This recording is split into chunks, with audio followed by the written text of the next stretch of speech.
This woman said, "You've lost some hair since high school at my 40-year high school reunion." I said, "It's a bald-faced lie. I have the same amount I had in high school. I just moved around a little. It's my ears and my nose and on my back." And so she stepped away. I'm wearing the hat because it's a Stetson. And my mother said, "You want to make a good first impression? Do something significant." See, I think it's important to make a good first impression, but I think it's more important to leave a last great impression. I was giving a talk about a friend at a funeral, and after I read this letter, 10 great things I got from my friend Robert, I got to thinking, why do we wait until someone's gone to say those things, to write them, to share them, to think about them? Why don't we do that when they're alive? It's a lot easier to fire off a missive to somebody that you're unhappy with in a letter or a text or on Instagram and then forget about it, but then regret it later. I know all of you have done that. I know I have. Abraham Lincoln used to write letters to people that he was upset with. And one particular letter to General George Meade, ripping the general for his failure in the battlefield. But see, Meade never read the letter because at the bottom of the letter it said unsigned and unsent. And there were dozens of those. It was a coping mechanism. Yes, he wrote the letter, the angry unsent letter. You see, in 1995, I wrote one of those to my parents, and I didn't hold anything back. Overbearing, overenthusiastic grandparents, and I just ripped into them. Every sin of omission and commission I could think of, and I printed it out. And I showed it to my wife, and she went, "Wow. It's really important that you wrote that. It's even more important that you never, ever send it." Ladies, can I get an amen? Amen. I'm just saying. I always wanted to say that.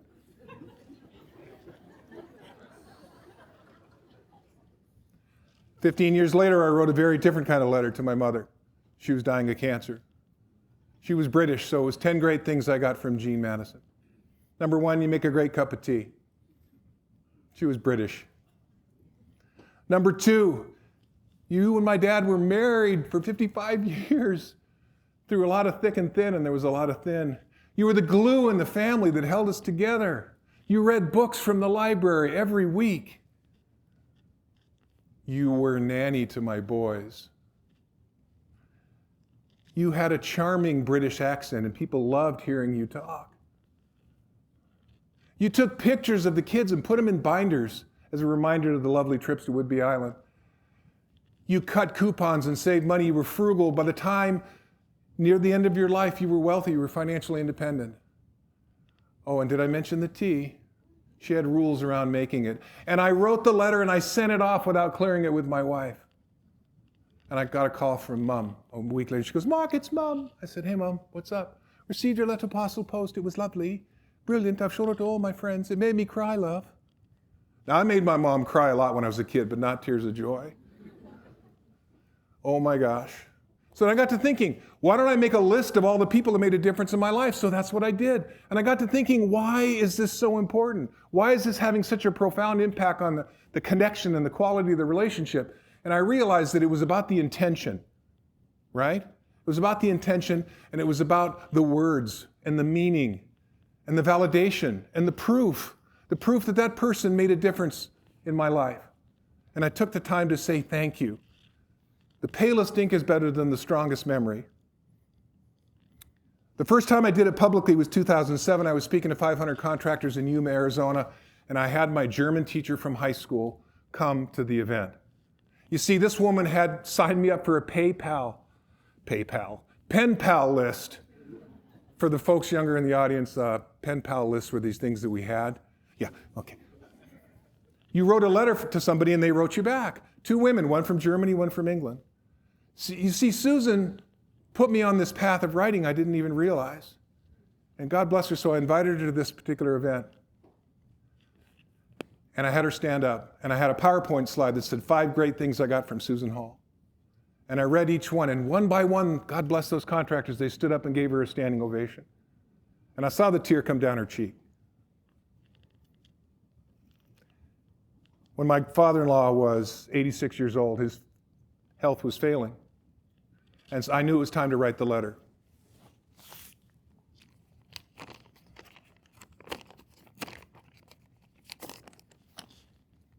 I don't want to miss a word.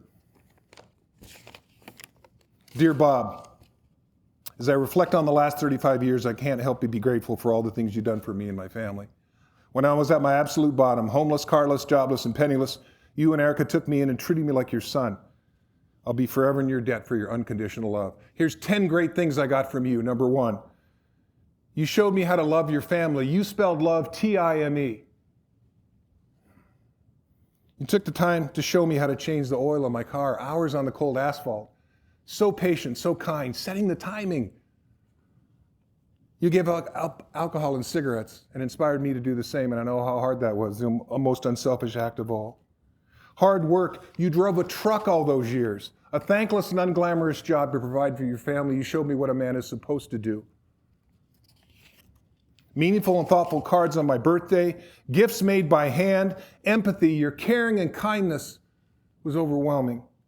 Integrity, you always kept your word. I can't think of a single time you broke a promise. You always showed up when you said you would. Integrity and loyalty. Through all my ups and downs, you were always there, not just for your family, but for me. Shakespeare said it best in Hamlet. Doubt the stars are fire, doubt the sun doth move, doubt truth be a liar, but never doubt I love you. I love you, Bob. You made a difference in my life, and thanks for showing me the way. And thanks for the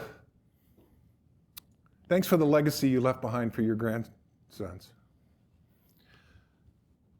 I sent the letter off. My sister-in-law called me a week later, and she said, Dad had me read your letter out loud. He wants you to read it at his memorial. 6 months later, read it I did. I had 6 men come up to me afterwards. One guy was like 120. He was like, oh, he's not dead, he's mostly dead. You know, that he was that guy, right? A youngster, 120 years young. He goes, I hope one day, before I go, somebody writes a letter like that to me. And I said, young fella, we're all gonna go. Why don't you write the letter first? Why don't you start that chain reaction? You see, William James, the father of American psychology, said it best. The deepest craving in the human condition is the need to be appreciated. And he said the word craving. Everyone you know is looking for 3 things: appreciation, respect, and understanding. And quite frankly, we don't do a very good job of that. Only one life that soon is past, only what's done with love will last. So I sent one of those letters to my oldest son, Colin, who makes more money than I do now. God bless him. And that was the goal, right? As parents, you want them to be way more successful than you. After I sent the letter to him, he gave me a Christmas present, a journal that he had to answer 30 questions. And it was simple. I love my dad, and here's why. That's the name of the journal. It's the most priceless book in my library. Life is so short. Write the letter. Right now, you're thinking about somebody, an uncle, a father, an aunt, a sister, a grandfather, somebody that deserves that letter from you. And maybe there's some bumps along the way. Let those things go. The missteps, the falling outs. Life's short. And right now, that person is waiting for that letter from you. And you can do that. I want you to fold your arms right where you're sitting. Which arm's on top? Why? Isn't that interesting? If I asked you to fold your arms 100 times, you'd do it that way every time, wouldn't you? It's safe to say that's a habit, right? Now fold them the other way. I don't like that at all. That's just not natural. I like how it feels. Congratulations. Write the letter.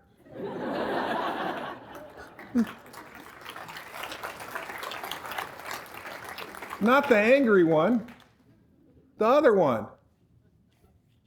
Look, this thing is so simple. It's such a beautiful idea. Abraham Lincoln, he said his mother's final words to him before she died was, Abe, be somebody.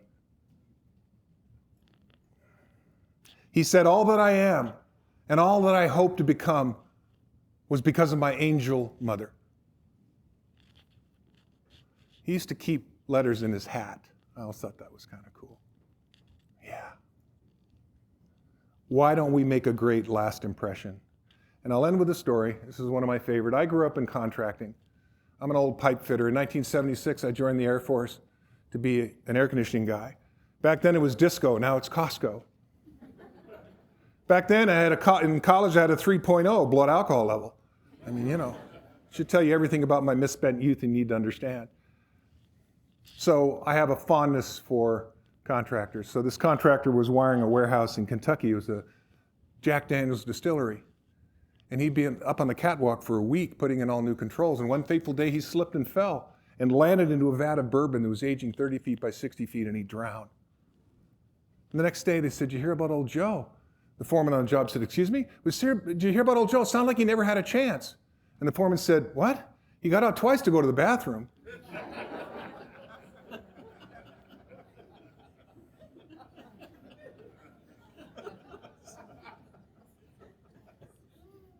If you're having fun and you're learning something, say Raleigh. Thanks for letting me play in your sandbox. You guys rock.